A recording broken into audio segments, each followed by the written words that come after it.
So I'm going to cover how to make cookies for Defender Cafe. We make these a lot in class. Most of your cookie recipes are going to follow the same basic pattern. So regardless of what type of cookies you're making, most of the time if you're doing from scratch cookies, follow these directions. The first thing you're going to do is cream together the butter and the sugars. So you want to actually blend them together, and you make sure that the butter is very soft, but do not melt the butter. That will yield a completely different cookie texture. So softened butter, sugars, brown and white, whatever the recipe calls for. Use the stand mixer. Do not do this by hand, and this should take several minutes even in the stand mixer. So after 1 minute, you can see that it is still very grainy. After 3 minutes, it does start to lighten up, but it's not quite there. I usually scrape my bowl and kind of mix it together. About 5 minutes is really about perfect. You don't want to go a lot further than that. It'll start to get kind of greasy, but it should lighten. It should grow a little bit, almost because it gets air whipped into it, and that's how you know it's good. After you have creamed the butter and sugars, now you add your eggs one at a time. So if it calls for more than one egg, then you would add those one at a time. It's really important for all of our HACCP for Defender Cafe that you crack your eggs into a side bowl. That way you know for certain that there are no eggshells and that you're not putting a bad egg into the ingredients you've already started. The dry ingredients should be mixed into just a side bowl, glass or metal, doesn't really matter. I don't really sift them. I just take a whisk and kind of fluff them. It's just fine. Add the dry ingredients to the butter mixture about a half cup at a time. And then just kind of mix it in, and then add the next half cup, and then kind of mix it in. And then last, you add whatever flavorings the mix is in.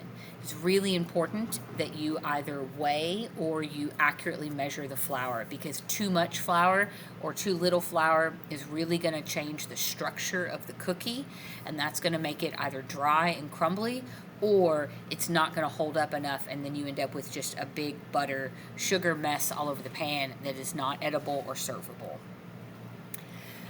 Our directions for holding are almost always the same. We bake them off the day of service, and the cookie dough is allowed to rest for a couple of days. That's going to really increase the flavors and change it and makes it a lot better. Use the directed scoop on your recipe. So the scoops are usually like number 16, number 24. They have a color coding, and that's going to impact the size of the cookie, but that's going to make them all consistent. Always wash the scoop before you use it. You don't know who put it away. You don't know what has happened to it or how clean it got. So for part of our HACCP, we always wash before.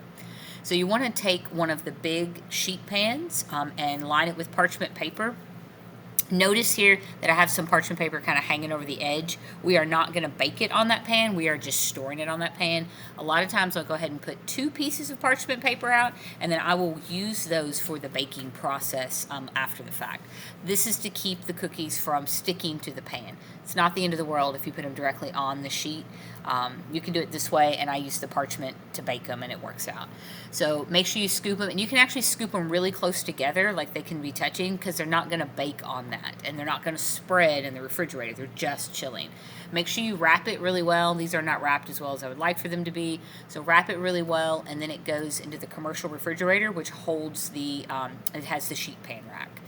So it gets better. Cookie dough is always better after it has sat and rested for a while. When we bake them, we use a regular size cookie sheet. We put a piece of parchment paper out, and we generally only put 6 cookies on a tray at one time. This allows them to spread and maintain that perfect circle, and then we just bake off several batches at a time on that same parchment paper. So bake them until they're just done. Do not bake them until they're hard or crisp. If you do, they're burnt. So set a timer on your phone. Don't use the one on the stove. And then they should be lightly golden on the edges, slightly puffy in the center, and not burnt or crispy, but not raw. So We pull them out of the oven. These are perfectly baked cookies. We put them onto the cooling rack on the pan, and we let that cool for about 2 minutes, and then you can get a spatula and very gently move them off to the side. They need to cool on the pan for a while, and the pan should cool down before you put the next batch of cookies on there as well. So I would take this pan and reuse it. Just take the cookies off, put them on the cooling rack, let them cool really well, and then just put the next six dough.